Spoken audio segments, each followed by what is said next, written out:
Hey Hexers, this is Function here, bringing the first in a series of Hex videos which I'll be putting out on a regular basis. This video will be a deck tech featuring a mono Ruby PvP deck. The deck aims to kill its opponent as fast as possible. I recognize that there are still many cards yet to be spoiled, and hope that you can appreciate that this deck is still a work in progress. Expect fast, aggressive decks like this one to help shape the meta as the game evolves. Before we dive in, I recommend that you visit the link below so that you may follow along. I'd also like to show my respect to Chemical, who's been hard at work putting together Hex's premier card database at hex.potionofwit.com. Alright, so let's look at what we're playing with here. Here's the deck list. If you click the link, it'll bring you right to it.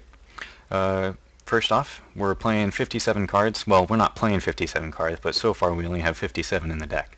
That's because I'm waiting for more cards to be spoiled before I think we can add the last 3. There is a orc troop that has a 1 resource ability that gives other orcs speed when they come into play, and that might be the card that we fill the last 3 slots with, or it could be something that we haven't seen yet. But for what we have seen, let's look at what we have in the deck. First off, we have 22 ruby resources.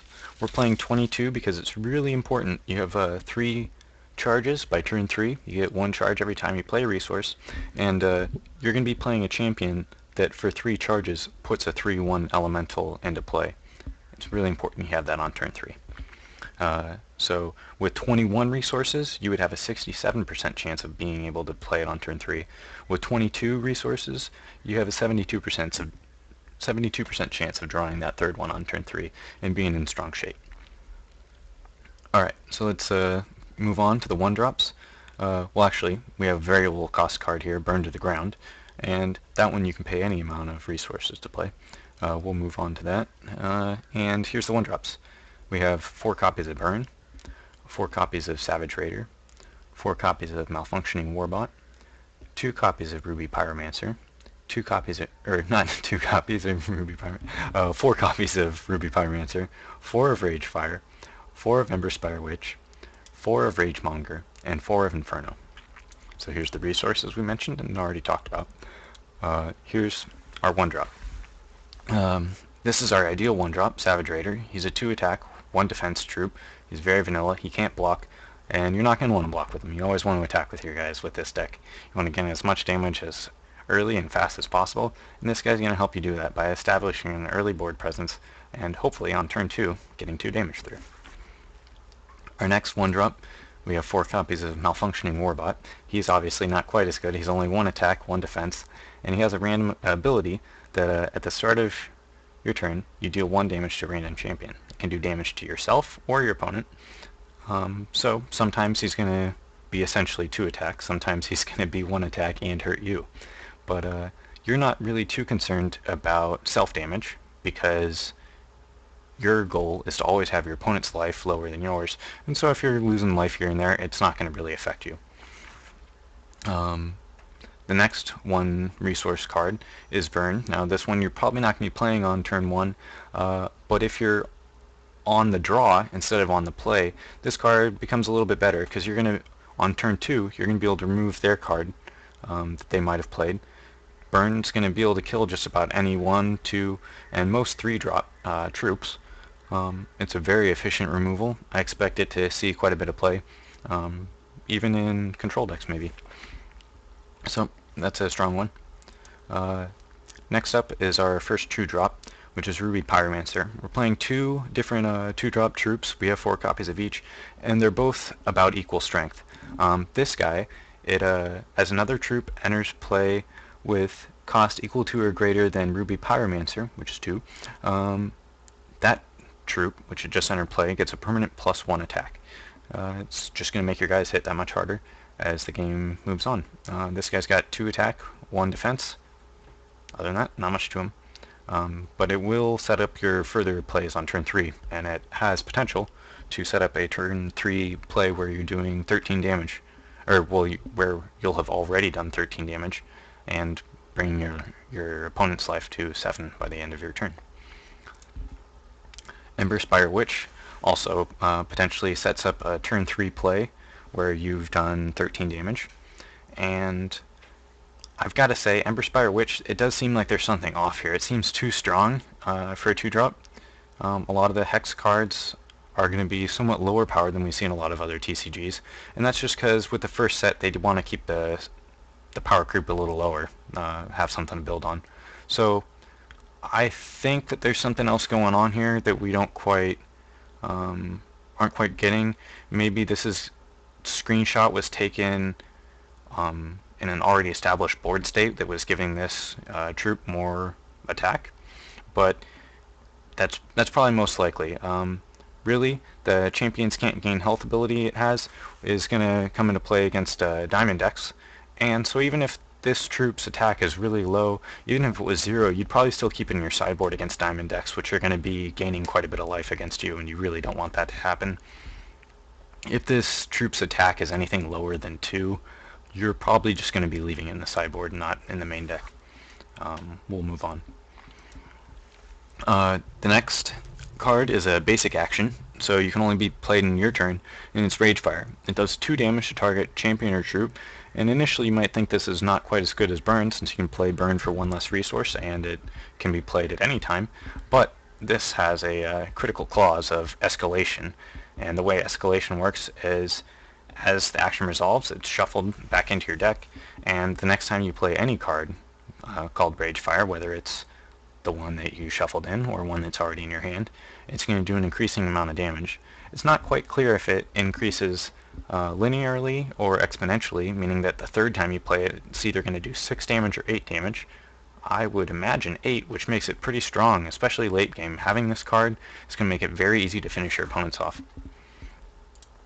And now to our 3-drops. If you're used to most other TCGs, this one might not seem that strong. A 3/1 attacker for only 3 resources seems pretty weak, but it does have speed, so it's going to be attacking the turn it comes in, and when it attacks, it makes it so an opposing troop can't block you. Potentially you could be attacking with 3 creatures then on turn 3, well actually 4 with your charge ability, and be doing quite a bit of damage. You gotta remember, like I was saying, the power creep is going to be pretty low, so I think this guy is actually going to be a pretty important card for the deck, but I could be proved wrong, and everybody will be laughing at me 2 weeks from now. Now for our other 3-drop, we have Inferno. It definitely resembles Sulfuric Vortex for the MTG players out there. It doesn't have the life gain clause, but that's what we got Emberspire Witch in the deck for. Inferno, the way it works is you play it and it doesn't initially do anything when it impacts the board, but it stays there, and at the beginning of each champion's turn, including your own, it's going to do 3 damage to that champion, meaning your opponent is going to be the first one to take damage off of it because it only does damage at the beginning of the turn, and you're playing on yours, which is not the beginning. Alright, now to the variable card. We're only playing 3 copies of Burn to the Ground. That could change, it could go up, it could go down. I expect it to probably go down to 2 copies maybe, because this is really going to be more of a finisher. Turn 1 you're playing it, well turn 1 you're not going to be playing it because it has a 2 threshold cost. Turn 2, if you're playing this to only do 2 damage, you'd much rather be playing Ragefire or Pyromancer or the Emberfire Witch to establish that board presence. This is going to be more of a finisher, or you play it alongside one of your 2 or 3 drops on a later turn, like turn 5, where you play a 2-drop and then use this to do 3 damage. If you did that, you're going to be in pretty strong shape. So, now maybe we'll look at some of those potential last 3 cards since we were at 57. I saw 1 or 2 people on the forums mention Goblin Cooking Pot. You do not want this card in your deck. Anytime this is better, or anytime this is something you feel like you might want, we'll go back. You would much rather want Burn to the Ground. There's no situation where Goblin Cooking Pot is better than Burn to the Ground. And, well, unless you look at the top card clause, but that's probably never going to be relevant for you. Maybe once, especially if you're watching the Twitch from this week. But yeah, if we're already only talking about playing 3 copies of the Burn to the Ground, I don't see any situation where you would want Goblin Cooking Pot. It's only 1 damage. If 1 damage is all you need to finish off your opponent, you can get it from some other source. The next card that might initially seem worth considering, but I don't think will make the cut, is General's Tent. It's got quite a bit of text on there, so I'll let you read it. But essentially, in order for this to work, it's going to do what you get out of it is 10 damage to the target champion, which is quite a bit, but in order to get there, you're basically spending 5 turns worth of tempo doing nothing else but working on getting that 10 damage out. There's so much that could go wrong with this, and I don't see it being something that I ever want to play. The final card, and the one that actually seems like it might be worth adding as a 1 or 2 of, is Rampaging Tarask. It has 8 attack and 1 defense, but it has Crush, which means any damage which went, or if it's blocked, some of the damage is going to roll over onto the champion, and so that's going to be the finishing blow, basically. It attacks the turn it comes out because it has speed, but the real weakness here is its 1 toughness. Sure, it's meant to just attack and die, but it's going to be very susceptible to cards like Burn that we were talking about. It's really cheap removal, and you're using it to kill a 5-drop. It just seems like you're asking for trouble in that situation, but this might be what the silver bullet you need comes out to be. Another card that might be a corner case consideration, but I don't think I want to be playing in my deck, is Head Games. I'll let you read the text on that one. It's definitely an interesting card. It's something that is unique to the digital format of the game, and it's definitely an interesting card, but the high variance cards like this, they're better in the hands of unskilled players where they might not already be winning and they get lucky. Whereas, in my mind, the high skilled players are better off with something where they always have control over it. They always know how it's going to work. Sure, you could be playing head games and think that you have the high skill, but it's going to backfire on you every once in a while and in fact kill yourself when you would have won by just playing a 2 damage spell or something. The last thing I want to talk about here is a card which I think is going to be really impactful to the meta. It's Pact of Pain. I think we're going to see a lot of control decks, or maybe even life gain decks, that are playing Pact of Pain to come back and draw cards. This is a card with the Ruby deck that we want to be playing against. If they're playing Pact of Pain turn 2, which doesn't seem like a very strong play to me, if I was playing Pact of Pain, I'd want it on turn 4. But if they're playing on turn 2, that means not only on turn 2, but also turn 3 they're not doing much, and they're causing themselves to lose life if they're using it on turn 3. Anything that's causing them to lose life is working in our benefit, because we're working to finish them off as quick as possible.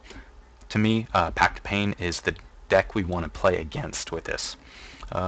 Finally, I'll talk about one of the weaknesses, I think, of this deck, and that's that it's going to have trouble with very efficient removal in the form of Burn. So actually the mirror match might be isn't really what we're concerned with. We're concerned with decks, maybe control decks that are packing Burn in their main deck, or maybe a red-white deck. Also, we're looking out for 3 toughness defenders that have a low resource cost. Any low resource cost, high defense card is going to be pretty tough for us to deal with. But yeah, for now, that's the deck. We still have a few cards to add, and I expect it to change as we see some more spoilers come out. I hope you enjoyed this video. If you did, please like it, subscribe it, and rate it. I'm open to any comments if anybody has them, and yeah, I'll see you around.